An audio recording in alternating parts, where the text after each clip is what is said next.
Okay, so I'm going to talk about cutting the cord and getting rid of your cable and or satellite television. Right now I have DirecTV's website up. Disclaimer, DirecTV, don't sue me. So I had DirecTV for quite a while. DirecTV is one of the best services I think I had for as far as services went. I had basic cable, which is fine. I had extended cable, at which point I had over like 600 channels of cable. Switched to DirecTV because DirecTV told me that for the low cost of $68 a month, I could have those same 600 channels, plus all the music channels and all the video on demand, and I could access it from the web from anywhere I went. I'm like, this is awesome. Their Genie, which is their DVR box, fantastic technology. The whole thing was great, loved it. So the first 3 months went by, and my $68 a month went up to $128 a month. I'm like, okay, that's still about 70 bucks less than I was paying for my cable per month. So that was fine, and I just let that kind of slide. And then my first year passed, and then it went to like $260 a month. And when you first sign up, you're tied into a 2-year contract. This is like, just like cell phones. They can cover the cost of the equipment they give you. The guy came out and installed the satellite dish, all that stuff. So I called them up after my first 2 years, and I said, hey, what's up with this? And they said, oh, absolutely no problem. We'll definitely drop that back down to you for 3 months for $68. Just remember, we're like a cell phone company. Just call us every once in a while, we'll see what the best promotion we can get you is.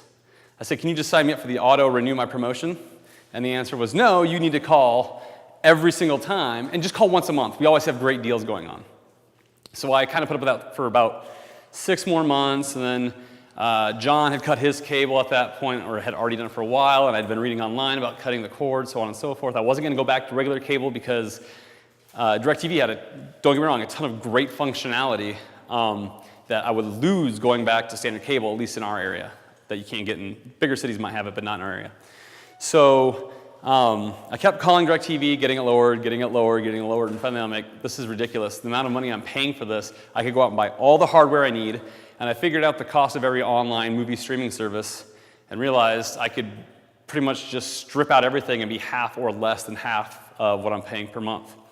So called DirecTV, canceled my service, and then I ordered a Roku. Now I didn't just jump in and say, I'm Roku, whatever.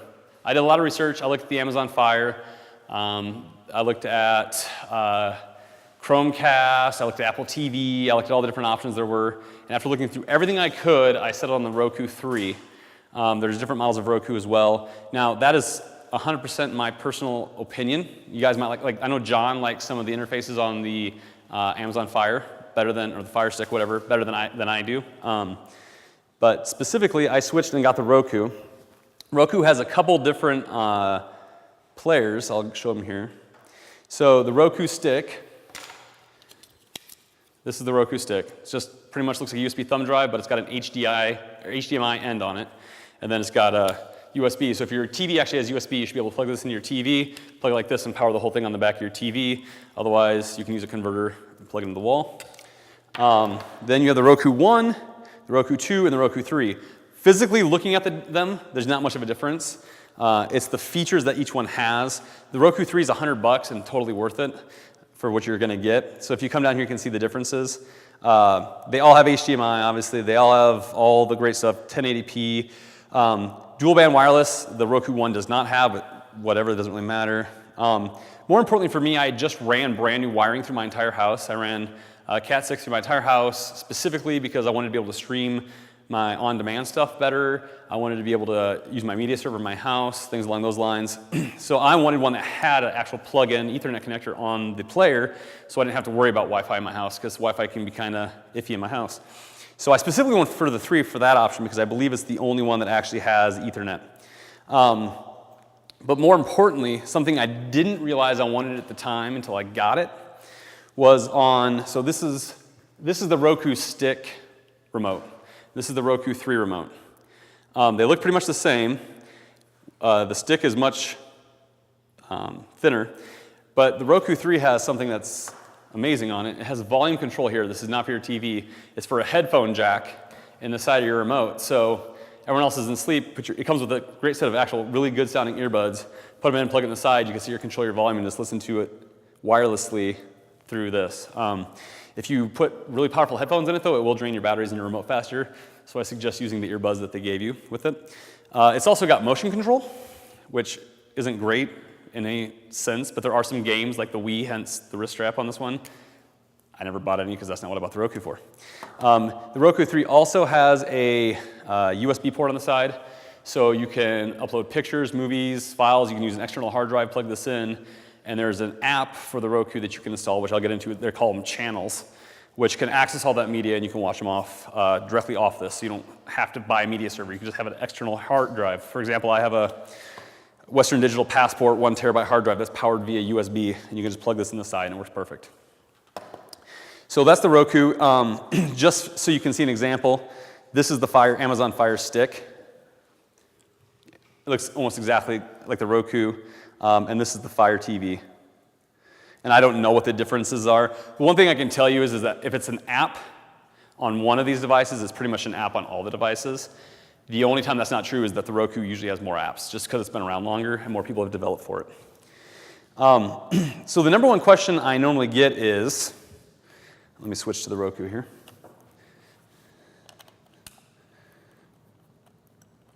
What shows can I watch? So I'm actually going to lean forward to do this. I'm going to come around front because I can't see anything. So, am I zoomed in too far? Okay. So this is the Roku interface. Get to the top here. So you can reorder the screen with anything you want for the apps. But some default apps I use are Netflix, Amazon Prime, Jetflix, which I'll get into in a second. Plex Media Server, Google Play, so if you're an Android phone user and you're buying movies for your Android phone already, you can just access them here just like you would if you were on your phone. Blockbuster On Demand. I don't even know why. Popcorn Flix has some good movies on it. Vudu Movies, which if you've ever had a PlayStation or anything along that lines, it's just another rental service. I think it's owned by Walmart. Vudu actually has a service, I think, or I don't know if they offer it anymore, but they used to, where you could send in your old DVDs and they would then give you the digital version on Vudu. ESPN Watch, this is not ESPN television. These are clips from ESPN. Pretty much if you went on like ESPN.com and watch their clips, that's what you're going to get. Major League Gaming Television, Pandora, so you can listen to your Pandora radio. Fox News, this is also just clips. This is not live stream. Popcorn Flix Kids, so this is awesome if you have like kids shows you want to watch. I'm just going to go into this real quick so I can kind of show you what's in it. That's the other thing that John says I love about this remote. It's not RF, it's Bluetooth. Or no, excuse me, it's Wi-Fi. It's a private Wi-Fi between your Roku and the remote. So there's awesome, awesome shows on here for kids. Nothing really that popular, but there's some that the kids will know, and there are different ones that you've maybe seen before. The one warning I have for parents with this device is my daughter loves the big comfy couch. It's this weird girl who sits on a gigantic couch, and it's funny. Popcorn Flix pays for their movies by putting advertisements between the shows, and my daughter was watching this, and the trailer for 50 Shades of Grey came on. So for a 3-year-old, not the best thing. So I'll just give you that warning. So coming back here, and these are just channels I have on mine. PBS Kids, great shows for the kids, all the PBS network, Angry Birds, NBC News. Anything you see in here that's news-related or TV show-related, channel-related, are usually just clips. They're not the full live stream. YouTube, TED Talks is nice on this. Channel Pair. The reason I installed this is because there's supposed to be a live stream. This is in that gray area, kind of like John was talking about with a sling box. People are hooking sling boxes up, creating streams to this, and you can kind of go on it. Now, I've never got this to work on mine. I need to do more research, but if you go into it, you can see that people have channels like Showtime, HGTV, Starz. I've never gotten any of these to work, so I need to do more research on it, but that's my understanding of how they work. Crackle TV, a lot of these, if you see them on here, you can watch them on your laptops. You might have seen Crackle. Movies come on and off there, and they're absolutely free. Yeah. Fright Picks, it's like all really obscure horror films, and I like horror movies, so it's on there. NFL Now, clips again, kind of stuff. During the Super Bowl, they did have like the pregame streaming on this, which is kind of cool. Weather Underground, this is a weather channel. There's a lot of weather channels you'll see on here. Regular PBS, Shut the Box. I love this game, but it's actually a game on this. And then this is called Nowhere TV, and the only reason this is installed is because I watched the Super Bowl on my Roku last year. And doing some research online, someone was streaming it through Nowhere TV. And it worked perfectly. We had DirecTV at the same time, and I switched back and forth to see it, and it was actual live stream between the two of them. This is my wife's, because I don't do yoga. Then this one is called Adventure Fitness. So this was for our kids to get them to exercise. It's like you run in place with this dude who runs with you, and he tells you to go faster and slower. It's like a fun game for kids, but it's actually exercise. They didn't get it at first, but now my son's like, I just want to sit down and watch it. So it doesn't work. And then Roku Media Player. Roku Media Player is if you plug USB into your device, this is how you access it. It's a channel you have to install. Sling TV, I'll get that in a little bit. Couch Play, CBS, Fox, and Weather for Us. So like Weather for Us, I use this for our weather, and we're in Spencer, Iowa. You can put any address you went in. Weather for Us is by far the best weather app there is, as far as I can tell, because it gives you the alerts. It'll actually give you, let's see if you go into this, the actual like warnings that are coming in, and then it gives you the forecast. There is a radar. So it's a live radar, and then up here it shows you how to use the remote to, like I can zoom in, pan, so that kind of stuff. Anyways, so there's like 6 or 7 weather apps. That's the one I found to be the best. So now back to pricing.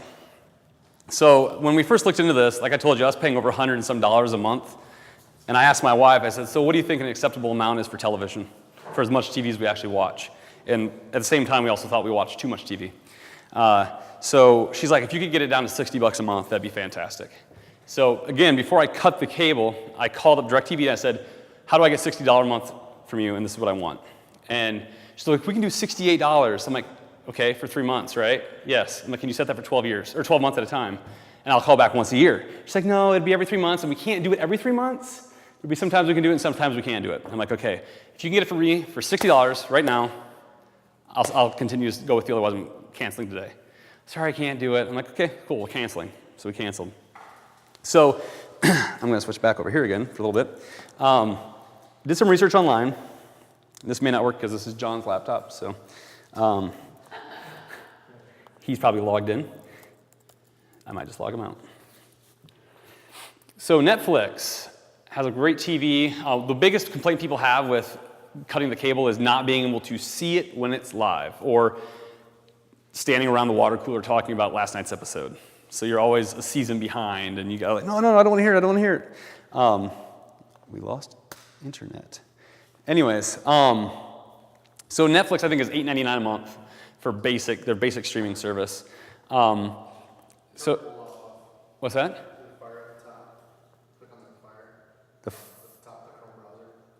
Oh, yeah? Yeah, shut that off. Okie dokie.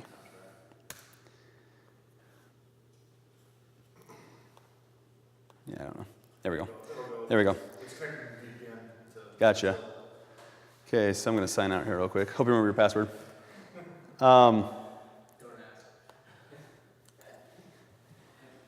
Okay, so Netflix. Plan starting at $8 a month, okay? So this all depends on how many devices you want to be able to watch it on, things like that. They're in competition with themselves because there's actually like Netflix DVD now. So you can't just get the one service. If you want the DVD sent to you too, it's a whole other service you have to pay for. But we're talking about streaming mostly here. So $8 a month, we'll start there. So you got $8 a month as one of your fees. Amazon Prime is $100 a year. So it's less than $10 a month. So we'll just round up to 10. So now we'll round this up to 10. So now we're at $20 a month for Amazon Prime. Now, if you buy a lot of stuff like I do, Amazon Prime is multi-beneficial because you're also getting not only the live stream, you also get the 2-day shipping. So those are the two main things. Then there's one other service which I'll get into called Jetflix. And that's like $168 a year. I don't know what that breaks down to. We'll just say $20 a month, rounding up. So we're at $40 a month. And with those 3 things, and just some of the other random stuff you see, I get everything I could ever want. I watch more TV now, like I say, I watch more TV now than I did before, because I'm catching up on seasons that I couldn't watch that aren't even on live TV. If I wanted to watch them, I had to catch them when the reruns come by. And I never had time to watch TV live anyways. I always watched everything off my DVR. So this just kind of helped out. And it fits the style of TV I watched. So the number one thing I get from every person I talk to is, I gotta have my sports. Now, I'm not a sports guy. I like baseball. Live. A lot of sports I like to watch live. Super Bowl, everyone watches that. But I've never been a sports guy. But I have a lot of guys who, they don't take it off ESPN. So the question is, how do I get my ESPN? How do I get my ESPN? So luckily, there is a company, it's actually Dish Network, spun off this company called Sling TV. This is Sling TV. It's $20 a month. And for $20 a month, get down here to the channel list. Okay, maybe not down to the channel list. Let's see here. What's on right now? CTV package. Okay, so for $10 a month, you get ESPN, ESPN2, AMC, so you Walking Dead folks, you get that. Food Network, A&E, History Channel, so you can watch all the Pawn Stars you want. TNT, El Rey, hola. HGTV, IFC, I don't know what the heck that is. Disney Channel, Maker Network, TBS, Travel Channel, Adult Swim, CNN, Bloomberg, History Channel 2, Cartoon Network, ABC Family, Lifetime, and Galavision, whatever that is. So that's $20 a month, and you get you a lot of those, like, I don't have anything better to do, I just want to watch TV, flip it on, and like zone out channels, like HGTV, A&E, whatever. They just got HBO on, so for an extra $15 a month, you can have legit live HBO and the entire access to their on-demand catalog as well. So you're up to $35 here. Add that to the rounded up 40. We're rounding all the way up now. We're at $75. That's still like half of what I was paying DirecTV, and I have as many channels as I used to watch.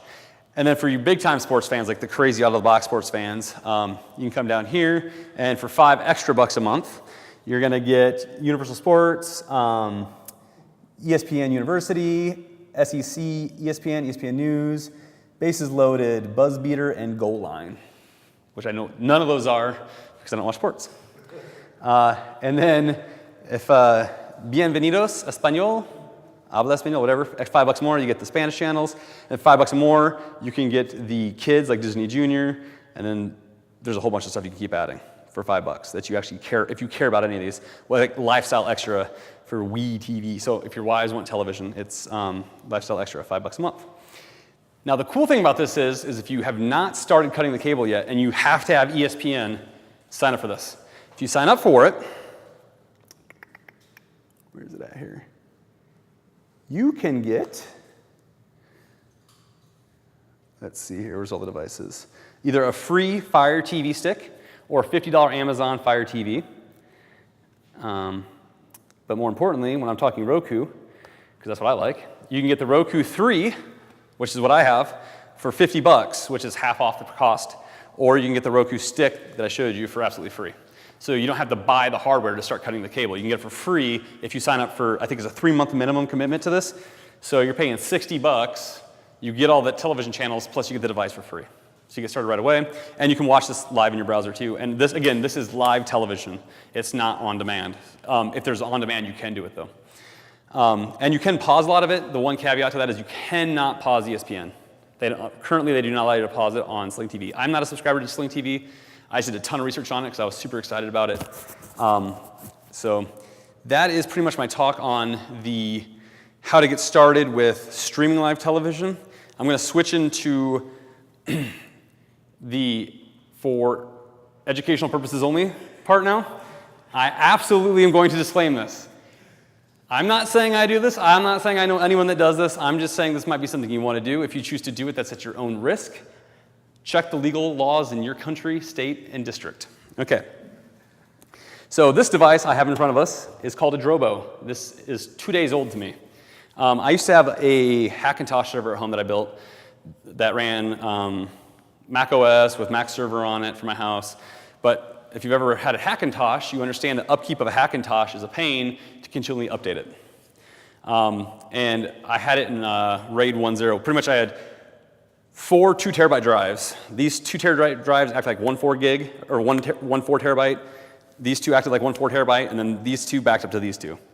I had one of these drives fail on me and found out that in version 10.6.8 of Mac OS, there was no rebuild functionality. You had to go into this whole weird command line system, did not work.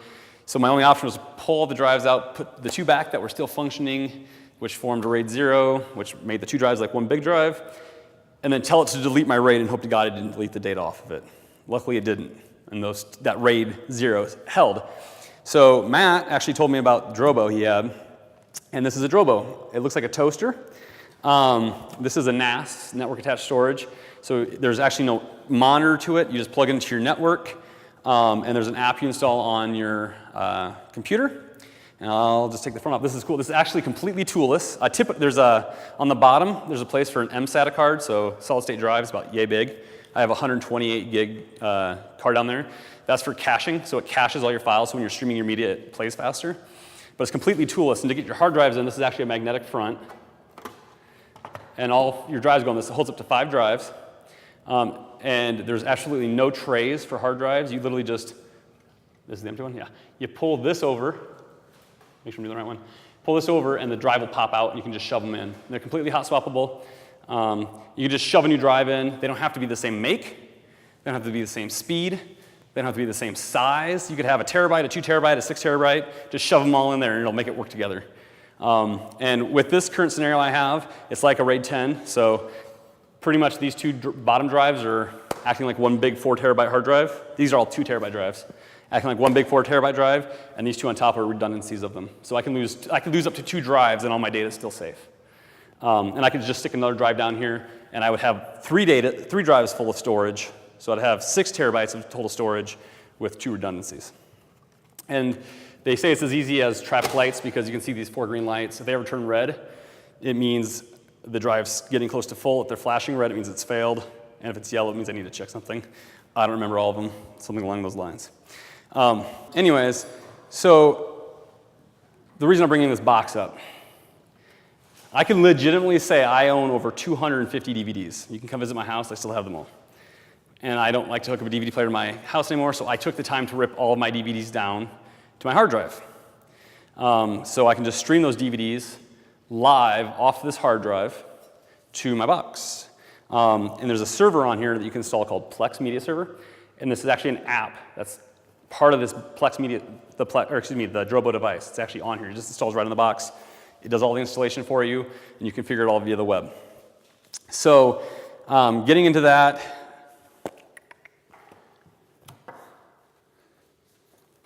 I will show you the Plex Media Server on the Roku. So Roku has an app for Plex Media Server integration. Now John also has a Plex Media Server.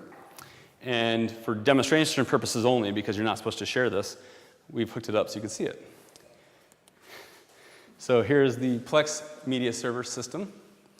And I need to go into settings so it finds mine.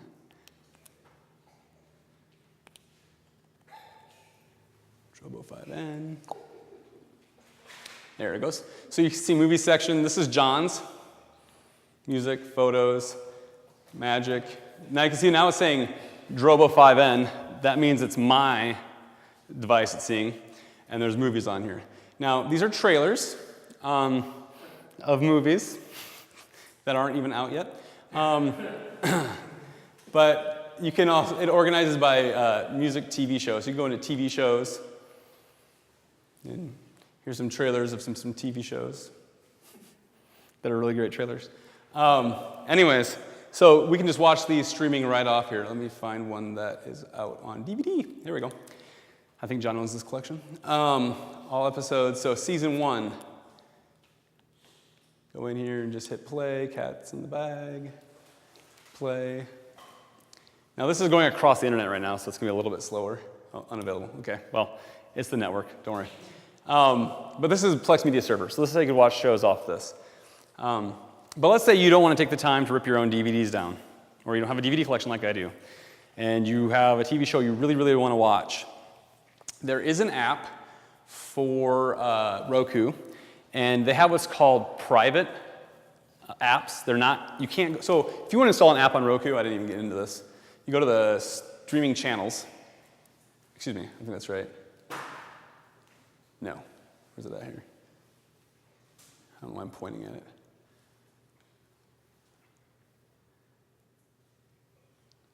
Well, maybe it is streaming channels. Yes, streaming channels. And these are all the channels that are available, and you can install these. These are like apps, if you will. And these are all the approved ones that they have on here, and you can go like new, most popular, which will be obviously like Netflix and Hulu Plus and things like that. By the way, I subscribe to Hulu Plus. I tried the 7-day trial. I was not a fan of it, but that might be something you do enjoy. So these are where you can install all the apps if they're not already on. The checkboxes mean they're on my device. So there's private channels that pretty much you get a special URL you go to, and you get a special code, and then you log on to your Roku via the web. So it's your Roku account. You put this in, and it installs this app remotely onto your device. You just have to reboot your device. After that happens, you have access to these channels. Well, there's a company out there called Jetflix.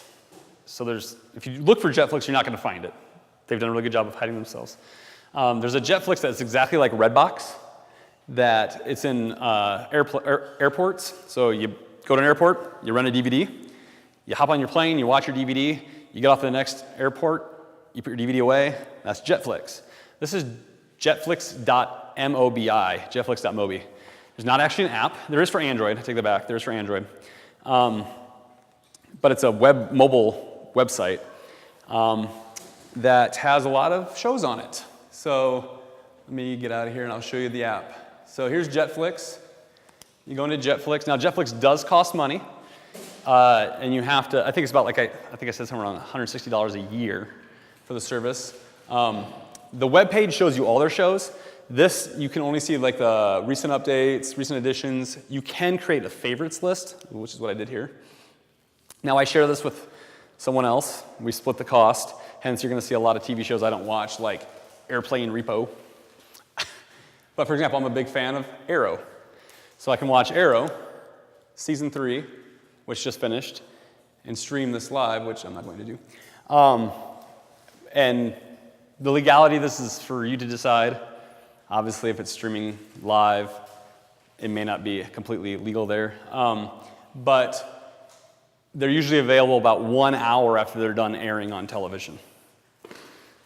Other than that, there's other features that some people might do, like torrents. They can download torrenting to a device like this, or Usenet. Usenet's a big one. There's actually software called Couch Potato and Sickbeard, and these help you go out to Usenets and download these movies immediately. Drobo is nice enough to make those as apps on their devices to automatically download movies for you if you wanted to. Just make sure you own a copy of them legally. Just saying. Again, I don't know what the legality of that is either, and I'm not here to speculate. So I'm going to just kind of wrap this up now. To kind of summarize what I'm thinking here is that if you don't have to watch it the day it comes out, if you don't mind making some sacrifices, so let's say you're not willing to go into the educational only area, you want to avoid that. If you're willing to wait to see the show, if you're willing to make some sacrifices on some channels, or at worst case scenario, pay $70 a month, which is a drastic less, I would say, than you're going to pay for most cable to get all the stuff. Because remember, with Netflix, you're going to get movies. With Amazon Prime, you're going to get movies, not just TV shows. Cutting cable has been one of the better things I've ever done. Again, I went from $200 some a month to $50, $40 a month for my cost with all of the features I have. This box was, I think, $500, but I don't just use it for movies. I have all of our music that we buy on here. All of our images are on here. My wife's PC backs up to this. It's a complete backup unit in my house. And also, almost every service you subscribe to, Netflix, Amazon Prime, all those devices, all those features you can watch on your phone, on your laptop. You don't have to be at your house. And the cool thing is, if you use a Roku, you subscribe to Roku, and you travel, you can take this bad boy with you, hook it up to wireless networks at your friend's house, in a hotel room, wherever, plug it into the HDMI port on the TVs, because almost every TV or a hotel room has an HD TV now. So you have your TV with you on the go at all times, which you couldn't do with like a DirecTV. So that is all I have, and I am ready for questions.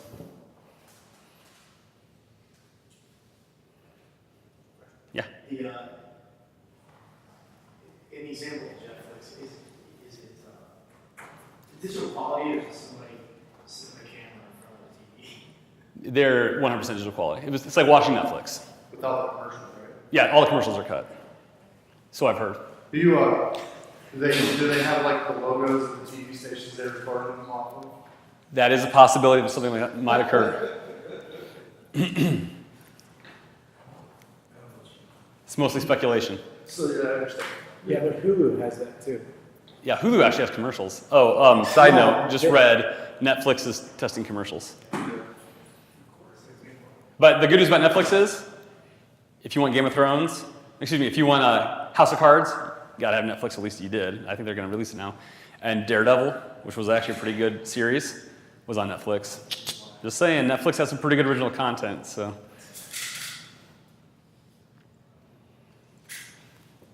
One last thing I would say is just make sure you have a decent internet connection. If you have a meg down, don't do it. But if you have a meg down, you're not concerned about, because you probably don't afford 300 channels. Spend your savings from cutting cable. Yeah, we'll pay for your faster internet. Connection. You haven't had any issues with Smo with using too much bandwidth? With what? Using too much bandwidth? Yeah. Actually, if you think about it, it's using one stream for an hour at a time. Even if you non-stop had that stream going, it'd be no worse probably. Again, I don't know this, but between browsing the web, having Pandora going, and having a PlayStation open playing video games, you'd probably use more bandwidth doing that than you would just watching one movie. Flex Media Server and Netflix and Amazon, all those companies, they do variable bitrate codecs, so they can adjust for the speed of your internet, so they're not using 100% of the bandwidth and still get excellent quality. Yep. And that's the nice thing about Netflix, is that you will notice sometimes when you first start the video, it's kind of crappy looking, and then as it plays, it starts doing better. One note on the Roku is, again, this is just what I've heard, it may not be true or not, the Roku 4 is coming out, and it'll be known as the Roku 4K. So it'll have 4K video because Netflix does actually have some 4K videos. YouTube has 4K, they have above 4K now, I think, on YouTube. And what else was there about that? Oh, one other thing is, so the TV I have at home is a 3D TV, so I can watch 3D movies. The downside of the Roku is with Netflix, Netflix actually has 3D content, but it needs to know that your device supports 3D. So the only way I can watch 3D through Netflix is my TV is obviously a smart TV, so most TVs today are. It has Netflix built in, so I can watch 3D through my TV's Netflix, and I also have a PS3.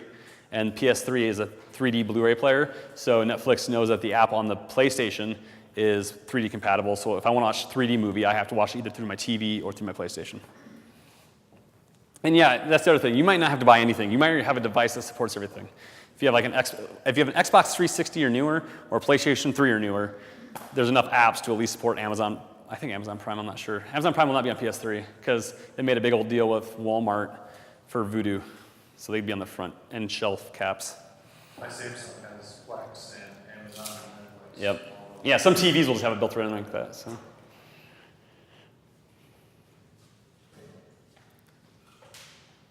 Okay, sounds good.